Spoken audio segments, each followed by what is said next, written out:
5 minutes. As a reminder, please press the button on the microphone in front of you so that it is on and the members can hear you.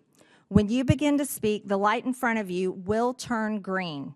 After 4 minutes, the light will turn yellow.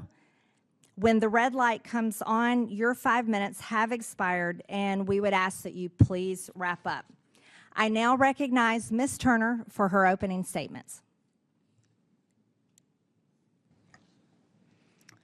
Good afternoon, Chairwoman Green and Ranking Member Stansbury and members of the committee. It's a privilege to be invited here to speak to you today.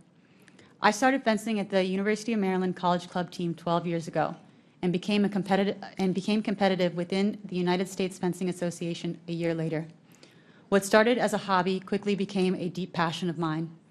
In these past 12 years, I estimate that I have spent over 7,000 hours training and over $100,000 between lessons, club dues, competition fees, equipment, and travel. I have dedicated a significant portion of my life to this sport and competition because, like thousands of other women, I love it. My favorite part of fencing is the competition, the thrill, the fight, the triumph, and even the heartache. But lately, fair, female-only competition is harder and harder to come by.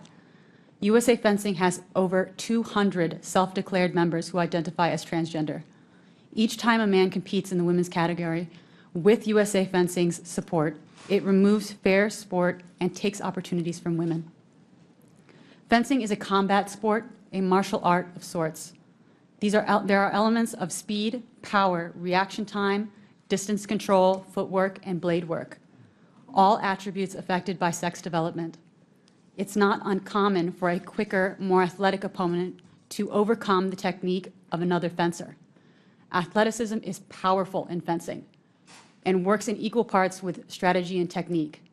It's unbelievably demeaning to female fencers to put down the differences between men and women and any woman's loss to a man as a skill issue, or that a woman simply needs to work harder.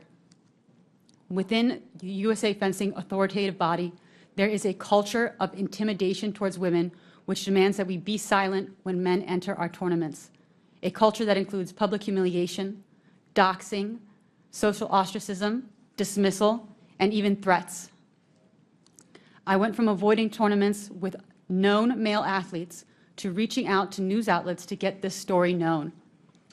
The USA Fencing, up until my protest, has been unresponsive to women's demands for fair fencing, and instead doubled down on efforts to promote male inclusion in the female category.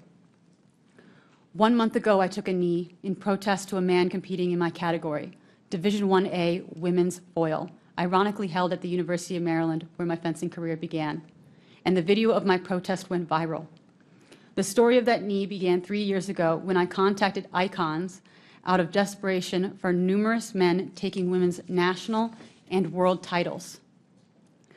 Leadership was not only ignoring women, but encouraging and glorifying these men. It felt like there was no place for women in USA Fencing. It took me nearly 3 years to get up the courage to come out publicly. That knee I took in protest was a cry for help and an act of desperation. The night before the tournament, I saw Redmond Sullivan's name on the registration list. I recognized his name from a Redux article as a male fencer within Wagner College's men's team, who switched to the women's NCAA team and the women's USA Fencing division. I cried the whole night and again felt betrayed by USA Fencing. I had already spent the money on competition fees and new equipment and spent hours training and refurbishing my equipment, and I had traveled down from Philadelphia, Pennsylvania to College Park, Maryland the night before in preparation for that tournament. I felt trapped. I had been defrauded of a women's tournament and sold a lie by USA Fencing. This was hardly the first time I faced fencing a man in a women's competition. In previous instances, I would wait until the last minute to register for a tournament to see if any known men would register. If they did, I would not sign up. I missed out on numerous regional and national tournaments. I did not want to keep abandoning opportunities to advance my fencing.